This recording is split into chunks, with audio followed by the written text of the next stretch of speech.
Hello दोस्तों, नमस्कार। मैं संदीप मौर्य आप सभी का आपके अपने यूट्यूब चैनल माँ सरस्वती क्लासेस में स्वागत करता हूं। जैसे कि हम लोग टॉपिक बाई प्रश्नों की श्रृंखला को हल कर रहे हैं। हम लोग आज महत्वपूर्ण टॉपिक भारतीय इतिहास में हम लोग महत्वपूर्ण सिक्के के प्रश्नों की श्रृंखला को हल करेंगे। इसमें जो आपको लोगों को प्रश्न रहेंगे प्राचीन भारतीय इतिहास के और मध्यकालीन भारतीय इतिहास के महत्वपूर्ण सिक्का या कॉइन्स के प्रश्न श्रृंखला आज रहने वाली है। आज हम इसका भाग 1 लेके आए हुए हैं। इसके नेक्स्ट क्लास में भाग 2 लेके आएंगे, उसमें महत्वपूर्ण सिक्कों प्रश्नों की श्रृंखला रहेगी। यहाँ से एग्जाम में आप लोगों के बार बार प्रश्न पूछे जाते हैं, इसलिए ये टॉपिक बहुत ही महत्वपूर्ण है। अगर आप लोग चैनल में पहली बार हैं, चैनल सब्सक्राइब, वीडियो को लाइक अवश्य कीजिएगा और अपने दोस्तों को अवश्य शेयर कीजिएगा। आइए दोस्तों, हम लोग चलते हैं आज के पहले प्रश्न की ओर। हमारे सामने आज का पहला प्रश्न है, सिक्कों के अध्ययन को क्या कहते हैं? सिक्कों का अध्ययन को क्या कहते हैं? टेलीग्राफी, एपिग्राफी, न्यूमिस्मेटिक्स या कोई नहीं? तो सिक्कों के अध्ययन को हम लोग क्या कहते हैं? न्यूमिस्मेटिक्स। न्यूमिस्मेटिक्स बिल्कुल सही हो जाएगा। आइए दोस्तों, चलते हैं अगले प्रश्न की ओर।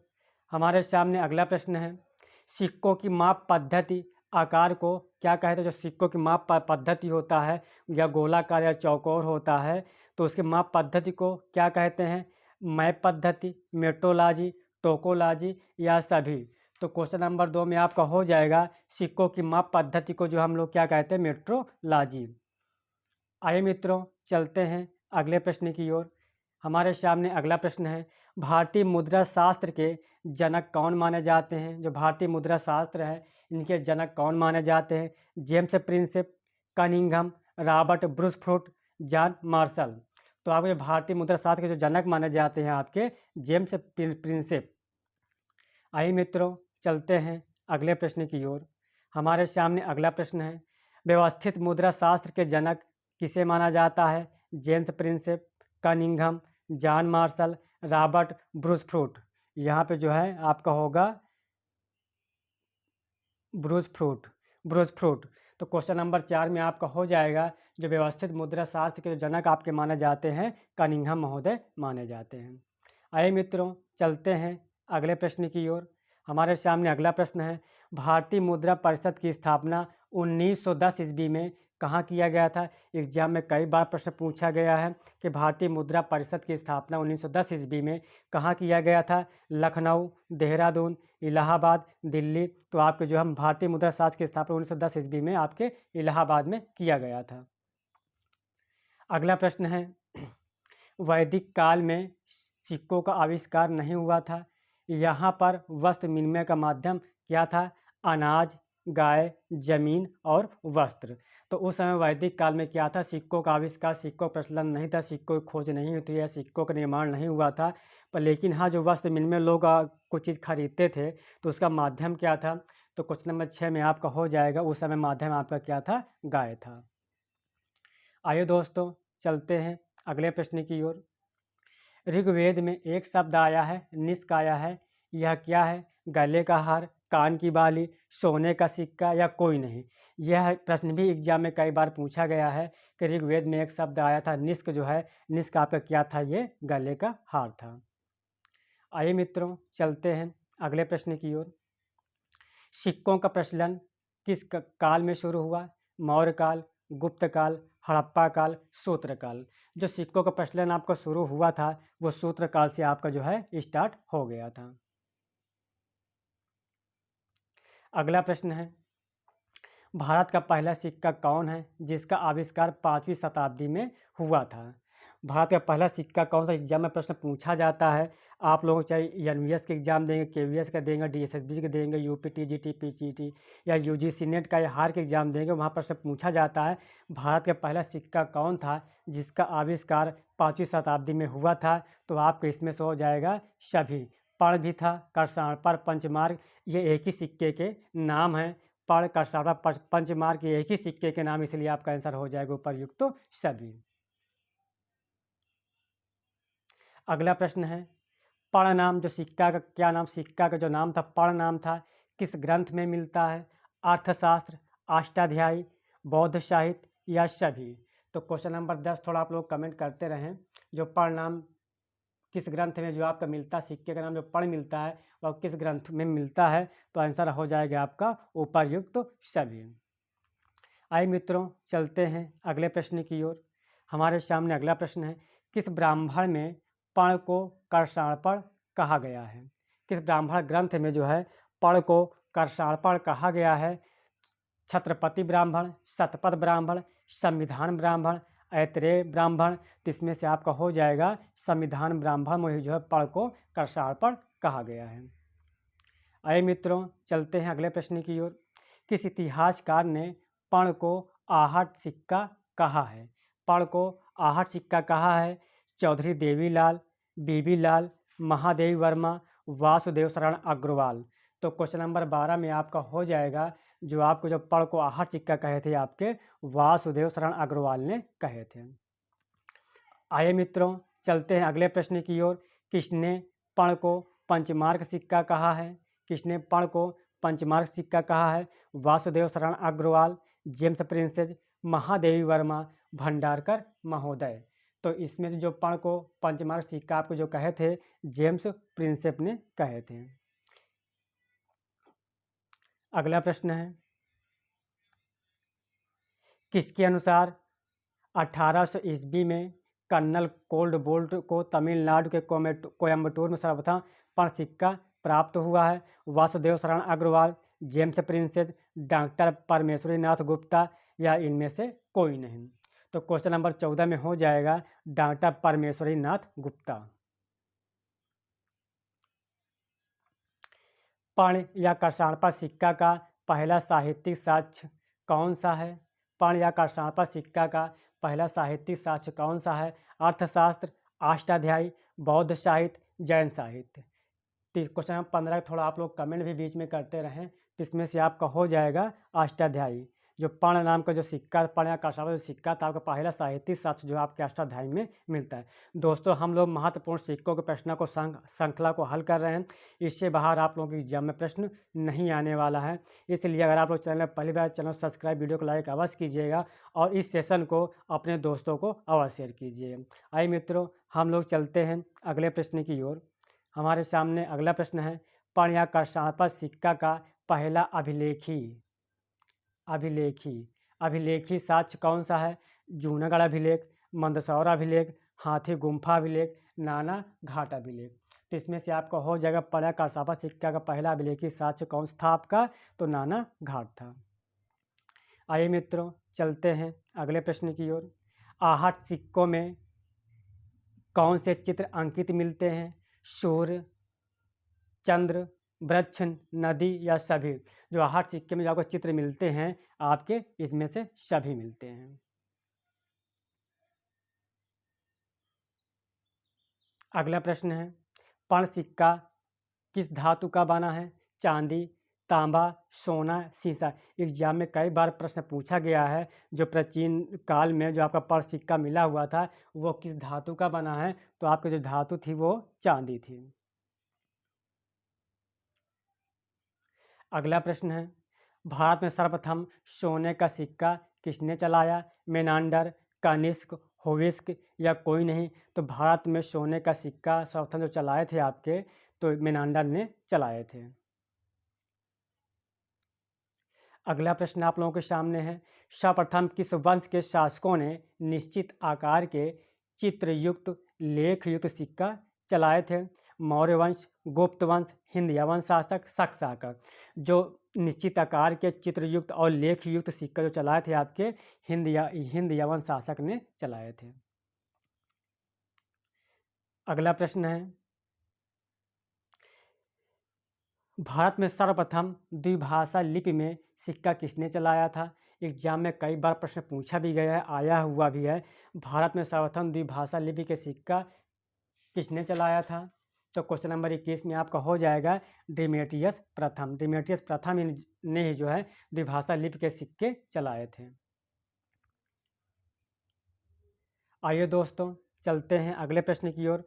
द्विभाषा और द्विलिपि सिक्के का प्रयोग करने वाला अंतिम शासक कौन था? डेमेट्रियस प्रथम, कनिष्क, होविस्क, बिम कटफिसेस।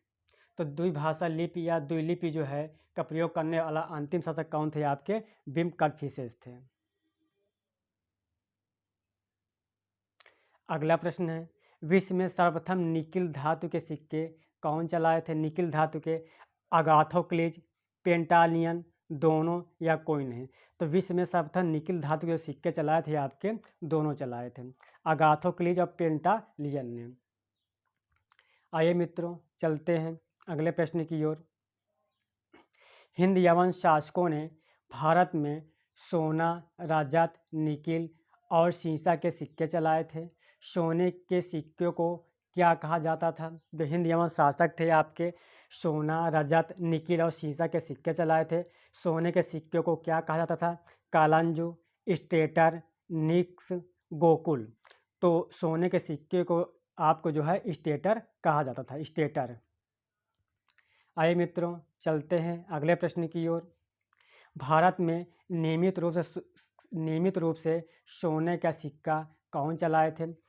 एग्जाम में कई बार प्रश्न पूछा गया है कि भारत में नियमित रूप से सोने का सिक्का कौन चलाए थे? बिम कडफिसेस, मेनांडर, होविस्क या सभी? तो क्वेश्चन नंबर 25 आप लोग कमेंट थोड़ा करते भी रहें। भारत में नियमित रूप से सोने का सिक्का कौन चलाए थे? बिम कडफिसेस। अगला प्रश्न है, सोने के सिक्के को दिनार कहा जाता था या किस भाषा का शब्द है? लैटिन, ग्रीक, यूनानी, अंग्रेजी। जो आपको सोने के सिक्के जो दिनार कहा जाता था यह आपका जो है लैटिन भाषा का शब्द है।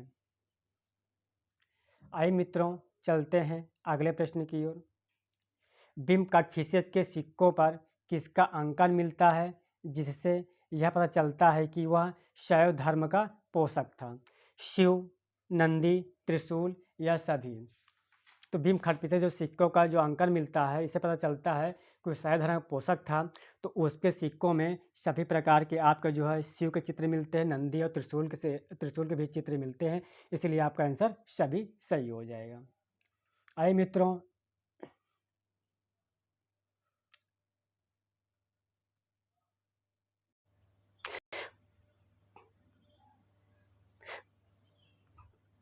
कौन कुषाण शासक सबसे पहले सबसे शुद्ध सोने का सिक्का चलाया था? कौन कुषाण शासक था जो सबसे शुद्ध सोने का सिक्का चलाया था? कनिष्क, कोजुल कडफिसेस, भीम कडफिसेस या सभी? तो क्वेश्चन नंबर 28 में आपका हो जाएगा जो सबसे पहले सोने के सिक्के आपको चलाए थे आपके कनिष्क महोदय ने चलाए थे, कुषाण शासक। आइए मित्रों चलते हैं अगले प्रश्न की ओर। हमारे सामने अगला प्रश्न है, किसके सिक्कों पर मैत्रेय बुद्ध का अंकन मिलता है जिससे पता चलता है कि वह बौद्ध धर्म महायान शाखा का अनुयायी था? कनिष्क, समुद्रगुप्त, अशोक और खारवेल। तो क्वेश्चन 29 में आपका हो जाएगा मैत्रेय बुद्ध का जो अंकन मिलता है आपके कनिष्क के सिक्कों में मिलता है। आइए दोस्तों चलते हैं अगले प्रश्न की ओर। किसके सिक्कों पर चतुर्भुज विष्णु का अंकन मिलता है? कनिष्क, होविस्क, खारवेल, मेनांडर। जो आपके जो है चतुर्भुज विष्णु का जो अंकन मिलता है आपके होविस्क के सिक्कों में मिलता है। अगला प्रश्न है, किसके सिक्कों पर उमा का अंकन मिलता है? कनिष्क, होविस्क, समुद्रगुप्त, रामगुप्त। जो आपके उमा का अंकन मिलता है आपके जो है होविस्क के सिक्कों में इसका अंकन मिलता है। अगला प्रश्न है, किस वंश के शासकों ने भारत में सर्वाधिक मात्रा में तांबे के सिक्के चलाए थे? गुप्त वंश, कुषाण वंश, मौर्य वंश, शक वंश। तो इसमें आपका हो जाएगा सर्वाधिक मात्रा में जो तांबे के सिक्के चलाए थे आपके कुषाण वंश के शासकों ने चलाया था। अगला प्रश्न है, सर्वाधिक सोने के सिक्के किस वंश के शासकों ने चलाया था? गुप्त वंश, मौर्य वंश, कुषाण वंश, हिंद यवन शासक। तो सर्वाधिक सोने के सिक्के जो आपके जो है किसने चलाए थे? तो गुप्त वंश के शासकों ने चलाए थे। अगला प्रश्न है, गुप्तों की सर्वप्रथम सिक्कों की निधि कहाँ से मिली है? कोलकाता, उड़ीसा, गुजरात, मथुरा। तो गुप्तों के सर्वप्रथम सिक्कों जो निधि मिली है, क्वेश्चन नंबर 35 थोड़ा आप लोग कमेंट भी करते रहें, जो मिली है आपकी कहाँ से मिली है? कोलकाता, कोलकाता कहाँ से? कोलकाता के आपके कालीघाट से, कोलकाता के आपके कालीघाट से गुप्तों की सिक्कों की निधि मिली हुई है। अगला प्रश्न है, गुप्तों के सर्वप्रथम सिक्कों की निधि कोलकाता के किस स्थान से प्राप्त हुई है? बयाना, कालीघाट, दोनों या इनमें से कोई नहीं। तो क्वेश्चन नंबर 36 आप लोग कमेंट का 36 जो है, जो गुप्तों की सर्वप्रथम सिक्कों जो निधि मिली है कोलकाता की आपके कालीघाट से मिली है, कालीघाट। अगला प्रश्न है, गुप्त वंश के किस शासक ने सर्वप्रथम सोने का सिक्का जारी किया था? समुद्रगुप्त, चंद्रगुप्त प्रथम, चंद्रगुप्त द्वितीय, स्कंदगुप्त। जो गुप्त वंश के सर्वप्रथम जो सोने के सिक्के चालू किए थे आपके चंद्रगुप्त प्रथम ने चलाए थे। अगला प्रश्न है, गुप्त वंश के किस शासक ने सर्वप्रथम चांदी का सिक्का चलाया था? समुद्रगुप्त, श्रीगुप्त, चंद्रगुप्त प्रथम, चंद्रगुप्त द्वितीय, विक्रमादित्य द्वितीय। तो आपको जो सर्वप्रथम चांदी के सिक्के आपको चलाए थे चंद्रगुप्त विक्रमादित्य द्वितीय ने चलाए थे। अगला प्रश्न है, गुप्त वंश के किस शासक ने सर्वप्रथम तांबे का सिक्का चलाया था? समुद्रगुप्त, स्कंदगुप्त, रामगुप्त, चंद्रगुप्त प्रथम। तो गुप्त वंश में जो सर्वप्रथम तांबे के सिक्के चलाए थे, तांबे के जो सिक्के चलाए थे आपके रामगुप्त ने चलाए थे। अगला प्रश्न है, गुप्त वंश के किस शासक ने सर्वाधिक सिक्का चलाया था? चंद्रगुप्त द्वितीय, चंद्रगुप्त प्रथम, कुमारगुप्त प्रथम, रामगुप्त। जो सर्वाधिक सिक्के आपके चलाए थे तो चंद्रगुप्त द्वितीय ने चलाए थे।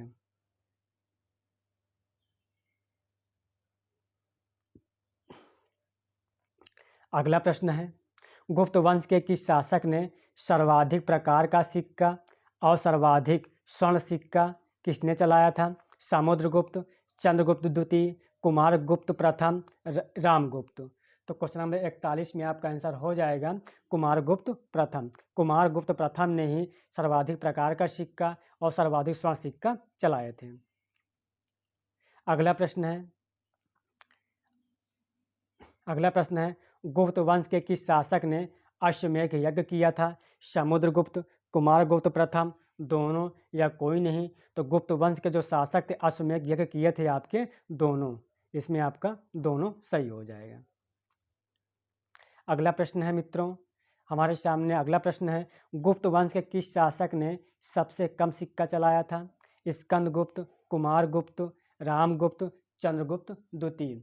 तो गुप्त वंश में जो सर्वाधिक कम सिक्का आपके चलाए थे तो कौन चलाए थे आपके? स्कंदगुप्त। मित्रों अगला प्रश्न है, गुप्त वंश के किस शासक के सिक्कों में भारी मात्रा में मिलावट प्राप्त हुई? एग्जाम में पूछा जाता है गुप्त वंश का ऐसा कौन सा शासक है जिसके सिक्कों में भारी मात्रा में मिलावट प्राप्त हुई है? समुद्रगुप्त, रामगुप्त, स्कंदगुप्त, देवगुप्त। तो क्वेश्चन नंबर 44 में आपका आंसर हो जाएगा जो सर्वाधिक भारी मात्रा में जो मिलावट मिलती है आपके स्कंदगुप्त के समय में मिलावट मिलती है। आइए मित्रों चलते हैं अगले प्रश्न की ओर। हमारे सामने अगला प्रश्न है, किसने कहा है मध्य देश के लोग दैनिक लेन देन के लिए कौड़ियों का उपयोग करते थे? मेगास्थनीज, फाहियान, वेन्सांग या कोई नहीं। तो क्वेश्चन 45 में आपका आंसर हो जाएगा 45 में आपका फाहियान। फाहियान ने ही कहा था कि मध्य देश के लोग जो है दैनिक लेन देन के लिए कौड़ियों का उपयोग करते थे। आइए मित्रों चलते हैं अगले प्रश्न की ओर।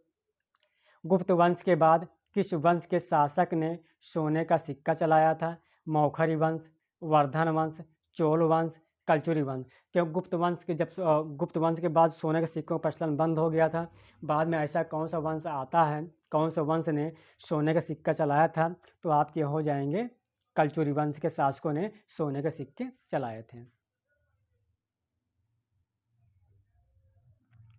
मित्रों अगला प्रश्न है, कलचुरी वंश के किस शासक ने सोने का सिक्का चलाया था जिस पर लक्ष्मी की आकृति बनी हुई है? जिस पर जो है लक्ष्मी की आकृति बनी हुई है। गंगेदेव, भोज परमार, सोमेश्वर, लक्ष्मीधर। तो क्वेश्चन नंबर 47 में आपका हो जाएगा गंगेय देव। कलचुरी वंश के जो शासक थे आपके गंगेय देव थे, जिन्होंने सोना का सिक्का चलाया था। उस पर क्या है, लक्ष्मी जी की आकृति बनी हुई है। आइए मित्रों, चलते हैं अगले प्रश्न की ओर। हमारे सामने अगला प्रश्न है, किसके सिक्कों के किसके सोने के सिक्कों पर देवी लक्ष्मी की आकृति का अंकन है? अलाउद्दीन खिलजी, मोहम्मद गोरी, महमूद गजनवी, अकबर। जो जो मध्यकालीन के जो शासक थे, उनके सिक्कों पर देवी लक्ष्मी की आकृति मिलती है। गौरी मीन्स लक्ष्मी, इसलिए आपका आंसर हो जाएगा मोहम्मद गोरी। अगला प्रश्न है, चोल काल सर्वप्रथम चोल वंश के जो शासक थे, चोल काल में सर्वप्रथम सोने और चांदी का सिक्का किसने चलाया था? राजेंद्र प्रथम, परांतक प्रथम, विजयालय, उत्तम चोल। जो चोल वंश के जो सर्वप्रथम जो सोने और चांदी के सिक्के चलाए थे आपके उत्तम चोल ने चलाए थे। सभी प्रश्न इंपॉर्टेंट है। चोल काल में किस स्थान से सोने के सिक्के का भंडार मिला है? एग्जाम में कई बार पूछा गया है। चोल वंश के जो शासक थे या जो सिक्कों को चलाए थे, किस स्थान से सोने के सिक्के का भंडार मिला है? तो आपका हो जाए कालीघाट, धालेश्वर, कोरोमंडल तट, मालाबार तट। कालीघाट से आपको गुप्त काल में मिला हुआ था। इसमें से आंसर आपका हो जाएगा धौलेश्वर।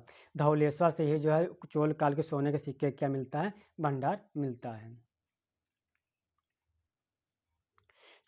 चोलों के सोने के सिक्के को क्या कहा जाता था? दिनार, काशु, दोनों या कोई नहीं। जो चोल काल में सोने के सिक्कों को जो है आपको काशु कहा जाता था। गुप्त काल में जो आपको सोने का सिक्का था, दिनार था, वो किस शब्द का है? आपका लैटिन शब्द है। आइए मित्रों, चलते हैं अगले प्रश्न की ओर। हमारे सामने अगला प्रश्न है, चोल काल में सबसे बड़े सोने के सिक्कों को क्या कहते थे? काशु, दिनार, कल्याणजु, सभी। जो चोल काल में सबसे बड़े सोने के सिक्के को आपको जो है कल्याणजु कहते थे। आइए मित्रों, चलते हैं अगले प्रश्न की ओर। चोलों के सिक्कों पर किसका अंकन मिलता है? मछली, बाघ, धनुष या सभी। जो चोलों के सिक्कों पर जो अंकन मिलता है आपका सभी मिलता है। दोस्तों, आज की क्लास का आखिरी प्रश्न खत्म होता है। आज का सेशन आप लोगों को कैसा लगा है, कमेंट बॉक्स में आप लोग अवश्य बताइएगा। अगर आप लोग चैनल में पहली बार हैं, चैनल सब्सक्राइब, वीडियो को लाइक अवश्य कीजिएगा। माँ सरस्वती क्लासेज टेलीग्राम चैनल को ज्वाइन करना ना भूलें। दोस्तों, हम प्रतिदिन नए टॉपिक, नए चैप्टर, जो महत्वपूर्ण प्रश्नों की श्रृंखला रहेगी, हम लोग प्रतिदिन आप लोगों को प्रोवाइड करवाते रहेंगे। इसलिए चैनल को ज्वाइन करना ना भूलें। टेलीग्राम जो सूचना क्लास की रहती है, जो वीडियो PDF रहती है, हम टेलीग्राम चैनल में अपलोड कर देते हैं। आप लोग PDF नोट्स के लिए टेलीग्राम चैनल को अवश्य ज्वाइन करें। Okay, thank you.